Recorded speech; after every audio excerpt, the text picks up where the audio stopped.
नमस्कार friends, I am सार्थक। आज इस वीडियो में हम डिस्कस करने वाले हैं ह्यूमन बॉडी की एक ऐसी क्रूशियल चीज़ के बारे में जो अगर हमारी बॉडी में प्रेजेंट ही ना हो तो ये जो ऑक्सीजन हमारी बॉडी में अंदर जा रही है और कार्बन डाइऑक्साइड बाहर निकल रही है, ये सब प्रोसेस नहीं हो पाएंगी। जी हाँ, मैं बात कर रहा हूँ ब्लड की। क्या है ब्लड, क्या क्या है इस ब्लड के फंक्शंस, किन किन चीज़ों से मिलकर ये ब्लड बना है और कैसे ये यूज़फुल है हमारी ह्यूमन बॉडी के लिए, और ये ब्लड ट्रांसफ्यूजन क्या होता है यानी कि रक्तदान क्या होता है और कैसे होता है। ये सभी चीज़ें हम इस वीडियो में डिस्कस करेंगे। आप वीडियो को पूरा देखिएगा। ब्लड एक प्रकार का फ्लूइड कनेक्टिव टिश्यू होता है। कनेक्टिव टिश्यू का काम बॉडी के एक टिश्यू को दूसरे टिश्यू से जोड़ना और बॉडीली मटेरियल्स को एक पार्ट से दूसरे पार्ट तक पहुंचाने का होता है। यही सब काम ब्लड भी करता है। ब्लड लाल रंग का एक लिक्विड होता है जो वाटर से थोड़ा सा हैवी होता है और चिपचिपा यानी कि विस्कस होता है।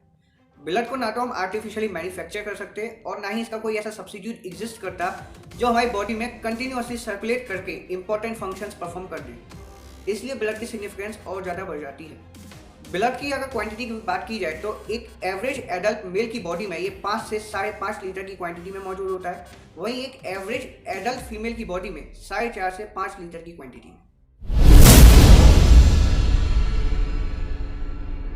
ऑक्सीजन और कार्बन डाइऑक्साइड गैस के ट्रांसपोर्टेशन के अलावा और भी ऐसे ज़रूरी फंक्शंस हैं जो ब्लड हमारी बॉडी में परफॉर्म करता है, जैसे हमारे शरीर में पीएच बैलेंस, आयोनिक बैलेंस और वाटर की क्वांटिटी को मेंटेन करना, एंडोक्राइन ग्लैंड से हार्मोन्स को टारगेट ऑर्गन्स तक पहुंचाना, हमारी बॉडी में जो मेटाबॉलिक एक्टिविटीज़ की वजह से वेस्ट जनरेट होता है उनको किडनीज तक पहुंचाना, जिससे कि ये सभी वेस्टेज यानी कि गंदगी हमारी बॉडी से बाहर निकल सके, और बॉडी के टेम्परेचर को रेगुलेट करना। जब हमें चोट लग जाती है या फिर किसी भी तरह की इंजरी या फिर घाव हो जाता है तो उसकी हीलिंग यानी कि उसको भरने की जिम्मेदारी भी ब्लड की ही होती है। और जब किसी भी तरह के पैथोजेंस जैसे वायरस, बैक्टीरिया हमारी बॉडी में एंटर कर जाते हैं और इन्फेक्शियस डिसीज कॉज करते हैं तो उनको मारने का काम और उनके अगेंस्ट इम्यूनिटी डेवलप करने का काम भी ब्लड का ही है। अब आप इसी बात से अंदाज़ा लगा सकते हैं कि ब्लड हमारे लिए कितना ज़रूरी है और कितने लाइफ सस्टेनिंग फंक्शंस परफॉर्म करता है। ह्यूमन ब्लड दो चीज़ों से मिलकर बना होता है। पहला होता है प्लाज्मा, जो कि ब्लड का लिक्विड पार्ट है। दूसरे होते हैं फॉर्म्ड एलिमेंट्स जिनको हम ब्लड सेल्स कहते हैं। प्लाज्मा हल्के पीले रंग का एक चिपचिपा लिक्विड होता है जिसका पीएच 7.4 है। इसी वजह से प्लाज्मा बेसिक इन नेचर होता है। प्लाज्मा ब्लड का 55% पार्ट है जिसमें glucose, water, calcium, magnesium ions, urea, lipids, protein, hormone, amino acid, cholesterol पाए जाते हैं। प्लाज्मा में सबसे ज़्यादा कॉन्सेंट्रेशन वाटर की होती है, ऑलमोस्ट 90 से 92% तक। इसी वजह से water as a solvent work करता है प्लाज्मा में। सॉल्वेंट वो पार्ट होता है सॉल्यूशन का जो सबसे ज़्यादा अमाउंट में प्रेजेंट हो किसी भी सॉल्यूशन में, और वाटर की सबसे ज़्यादा क्वांटिटी होने की वजह से प्लाज्मा को एक एक्वस सॉल्यूशन कहा जाता है।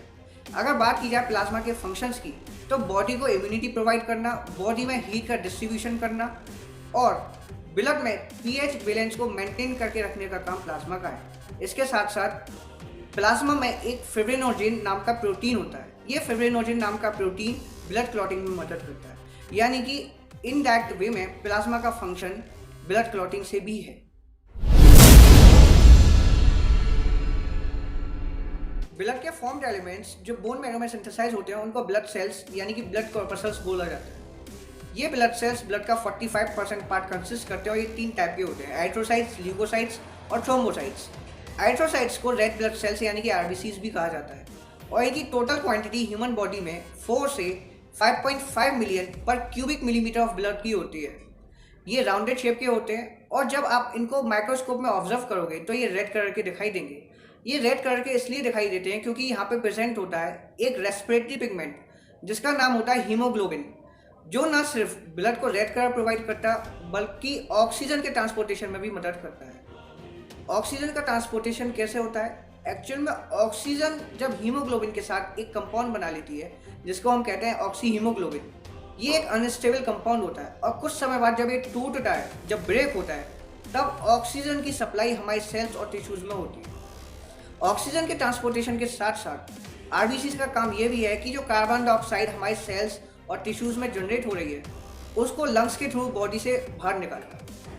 आरबीसीज टोटल 120 दिन तक जिंदा रहते हैं, यानी कि इनका लाइफ स्पेन 120 डेज का होता है। इसके बाद ये स्प्लीन में जाके दफन हो जाते हैं।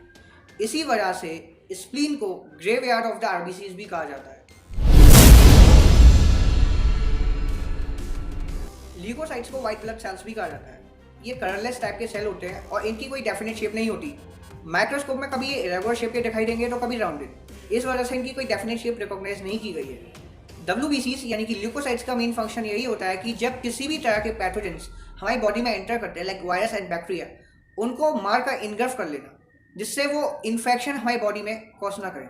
और यदि इन्फेक्शन कॉज हो भी जाता है तो ये WBCs अपनी क्वांटिटी को इंक्रीज कर लेते हैं। नॉर्मली ये 6000 से 8000 पर क्यूबिक mm ऑफ ब्लड की क्वांटिटी में प्रेजेंट होते हैं, लेकिन जब इन्फेक्शन होता है तो इनकी ये क्वांटिटी इंक्रीज हो जाती है। तो इन्फेक्शियस डिसीज से लड़ने का काम भी इन्हीं का है। इसी वजह से इनको फैगोसाइट्स और सोल्जर्स ऑफ द बॉडी भी कहा जाता है, क्योंकि ये शरीर की रक्षा करते हैं और इम्यूनिटी प्रोवाइड करते हैं।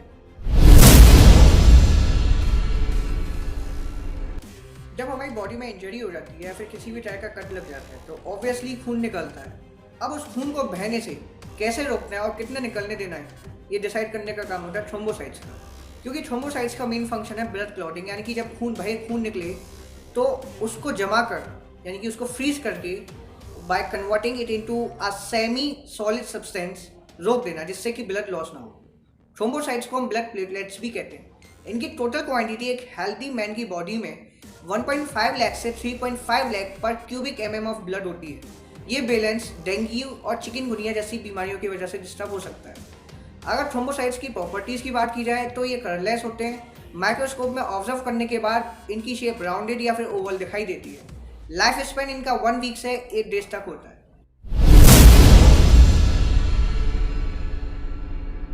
हर ह्यूमन बॉडी में ब्लड एक जैसा दिखाई तो देता है, पर असल में एक जैसा होता नहीं है। वो किसी न किसी कॉन्टेक्स्ट में डिफर करता है।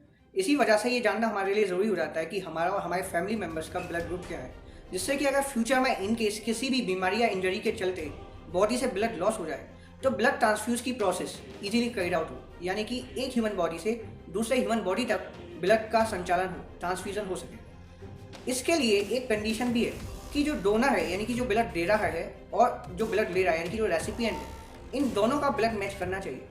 अगर ब्लड मैच नहीं कर रहा फिर भी ब्लड ट्रांसफ्यूजन की प्रोसेस परफॉर्म की गई तो जिसने ब्लड रिसीव किया, यानी कि जो रिसीवर ऑफ ब्लड है, उसके RBCs डिस्ट्रक्ट हो सकते हैं, यानी कि बर्बाद हो सकते हैं। और अगर RBCs डिस्ट्रक्ट हो गए तो उसका बच पाना बहुत ही मुश्किल है। International society for blood transfusion ने टोटल 28 तरह के ब्लड क्लासिफिकेशन सिस्टम को आइडेंटिफाई किया, लेकिन जो सबसे ज़्यादा सिस्टम यूज होते हैं और सबसे ज़्यादा प्रेफरेबल है और साथ ही वैलिड है वो ABO ग्रुपिंग सिस्टम और RH ग्रुपिंग सिस्टम है।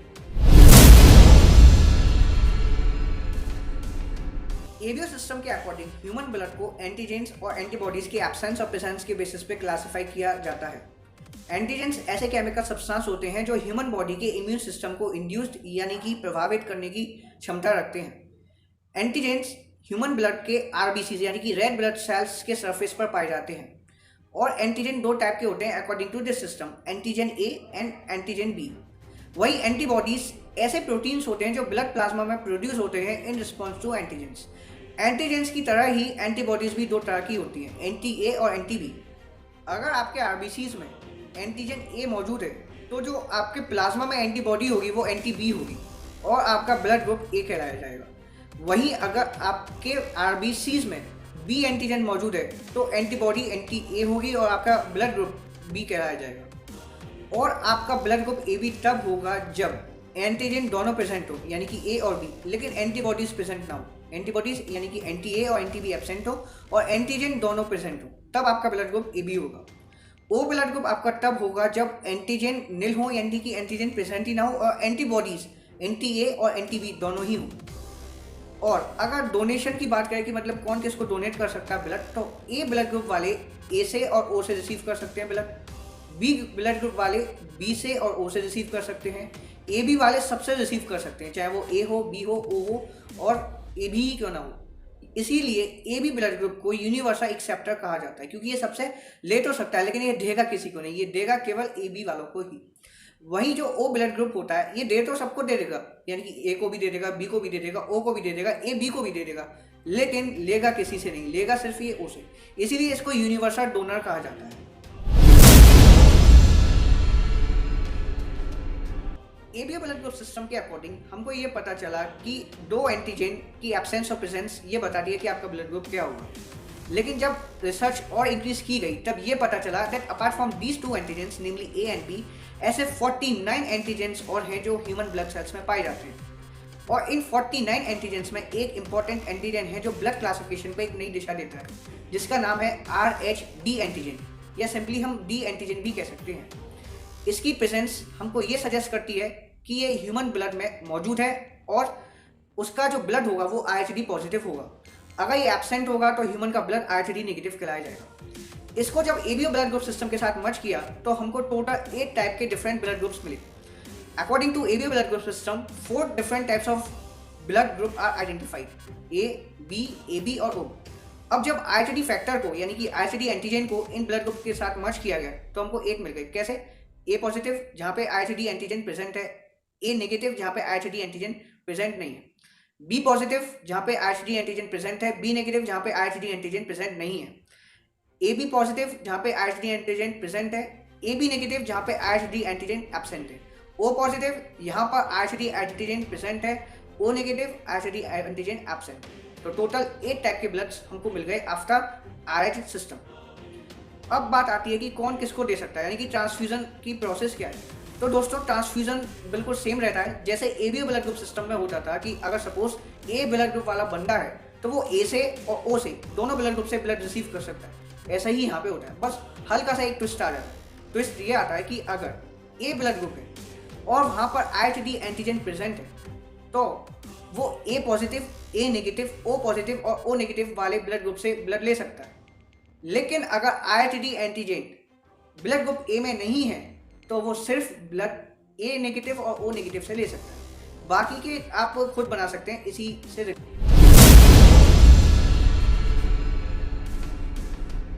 दोस्तों जब गूगल करके मैंने ये जानने की कोशिश करी कि किस ब्लड ग्रुप के लोग सबसे ज़्यादा इस दुनिया में रहते हैं, तब मुझे पता चला कि O पॉजिटिव ब्लड ग्रुप सबसे ज़्यादा एबंडेंट है, जिसका परसेंटेज शेयर 38.67% है। And it is followed by A positive blood group जिसका परसेंटेज शेयर है 27.42%। और जो rarest of the rare blood group है वो है AB नेगेटिव जिसका परसेंटेज शेयर 0.36% है। इंडिया के कॉन्टेक्स्ट में मुझे पता चला कि सबसे ज़्यादा B पॉजिटिव वाले लोग यहाँ पर रहते हैं जिनका परसेंटेज शेयर 38.14% है। और जो rarest of the rare blood group है इंडिया में वो AB नेगेटिव ही है। 0.49% इनका टोटल परसेंटेज शेयर है AB नेगेटिव वालों का। तो दोस्तों इस वीडियो में बस इतना ही, और जाते जाते मैं बस आपसे यही कहना चाहूँगा, आपको जब भी ब्लड डोनेट करने का मौका मिले आप जरूर से कीजिए क्योंकि रक्तदान है महादान। Thank you for watching the video. मिलता हूँ एक नई वीडियो में, तब तक के लिए जय हिंद एंड वंदे मातरम।